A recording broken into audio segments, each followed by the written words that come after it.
Every nation, city or town has its own iconic symbol of representation.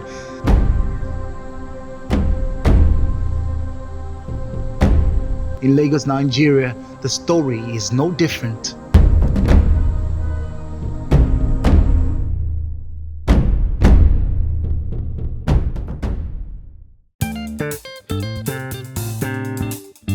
Have you ever wondered about the significance of these towering figures? The three men, sculpted and draped in white wrapper, standing 12 feet tall in the vicinity of Otedola Bridge, is the renowned Idejo White Cap Chiefs statue, often referred to as Aro Meta statue, Agba-gba Meta, or Three Wise Men of Lagos. But beyond its stunning beauty, there is more to uncover about what kind of statue it is and the history behind it. Before we talk about the symbolisms around the work, it is made of glass fiber, that is reinforced glass fiber. Everything needs maintenance, and I don't want to talk about our maintenance culture in this part of the world, right? But at least for a glass fiber work, it is said that it will last like half a century. That's about 50 years or so. Right. So that to me certainly will last some time, but not as permanent as it was cement and or bronze, because some time ago during one of these fuel price hike protests, it was actually touched. It was almost destroyed. But part of it was burnt. And with that, it took some time for it to be restored. This statue has an intriguing journey, having been relocated from various locations over time. And also, the present location is not the location, right? It was previously on the express way close to Bajar bus stop.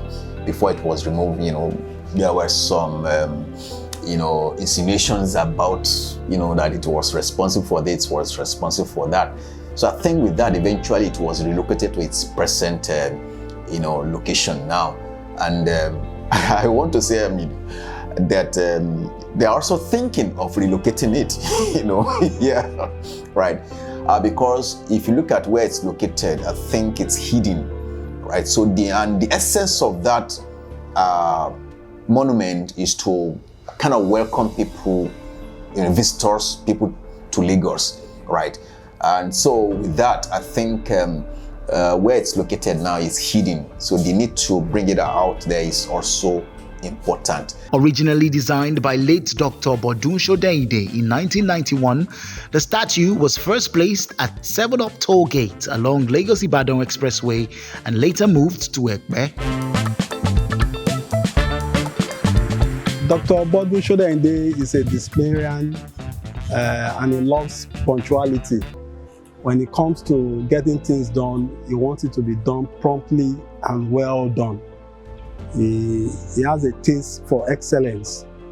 Whatever he's doing, you see that he will tell you that the most important thing about life is that having a good name rather than going through the back door, getting things done. That you have to do whatever you want to do, you do it well. Working with Dr. Shodeinde can be very tasking because as a perfectionist, he wants the best from you. So you are to give him your time and everything that you need to get the job done well. So as a young chap growing up then,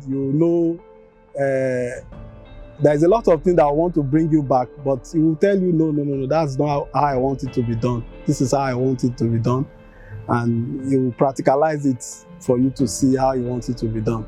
I just joined LASU, that's 2008. So he now told me that, Clem, we have a job to do. I said, what is it? He said, okay, we'll go to site. So what I did was to get the measurement of the placement of the work, because that's why I told you it's not When he wants things to be done, he wants to be done well. He happens to be the teacher of my teacher. Yeah, because he taught some of my lecturers back in secondary school. So I know that. And we've met on a couple of occasions, but not that I saw him at work, met him while he was, visited him. No. Welcome to Lagos.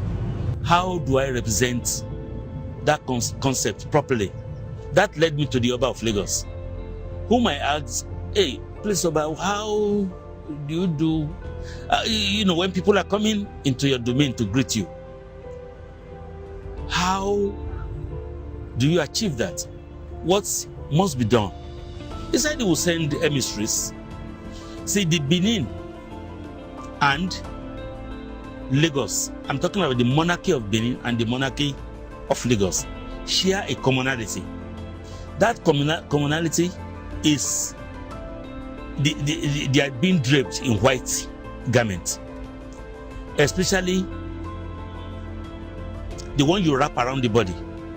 That's one area that is common to both of them. The second area is the clenched fist. But you see, in Benin, there is the way the Benin's clench their fists while doing the traditional greeting. It's like this. Notice the flat palm at the bottom and the clenched fist at the top.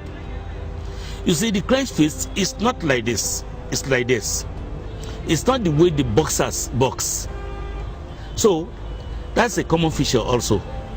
But the point of the similarity is that in Lagos, in the Lagos monarchy, the two fists are clenched. So now why are they three? 1, 2, 3. So when it comes to the sighting of public monuments, especially a monument like that, it's supposed to be in a very big roundabout so that people can be enjoying from afar. Now, if it's its former location, if you're driving, and that was, as I said, the people claim that it was causing accident, because ordinarily when you're driving and you have to turn your head like this to look at it, right? Whereas if it's a roundabout, you don't have to turn your head. From afar, you can enjoy it and drive along. I mean, the Awolowo statue, when it was still there, nobody complained about accident. I mean, in the process of people enjoying, looking at the work. But if it's too close to you, certainly you will not be, you can be distracted. So that will happen. So my advice is about the fact that they should put that into consideration, because if it's not properly, considered, what the purpose of relocating it might be repeated again. So they need to look for a big space, a big roundabout for it. That's, I believe, will solve the problem. So, I mean, once it's beyond the life size, it comes with its different challenges. That's quite a monument, because you're talking about 3 figures, all right? And 3 figures that are a 12-foot piece, certainly, which means that, scaffolding has to be, must have been installed for you to be able to walk around it, right? So then I'm also imagining the quantity of material, because first of all, after you construct your armature with steel rods, there's what we call, that's more or less like the skeleton of the work, right? After building that, it gets to the next stage, that is padding. We call it padding, where you buff up the muscle, the flesh. But mind you, it hasn't gotten to the application of clay, right? So you have to, in order to reduce the quantity of clay you use, you couldn't have used nothing less than POP, that is plaster of Paris, because plaster of Paris is lighter to carry, because after you finish the clay work, you want to take the mold with POP, or your chemical that That's a fiberglass composition, right? So after you've charged them, there's also the stage we call coupling. That is bringing the molds together, right? So you go through, you do that. Then, before talking about the finishing, that is another crucial stage whereby the sculptor will have to be very, very finicky in terms of finishing for you to be able to say, wow, this is a nice work. And then they finally applying the patina, and that is the color that you're seeing on it. The White Cap Chief statue, a symbol of welcome from the local community known as Son of the Soil, the original owners of the islands of Lagos, is currently located next to the Otedola Bridge on the Lagos-Ibadan Expressway.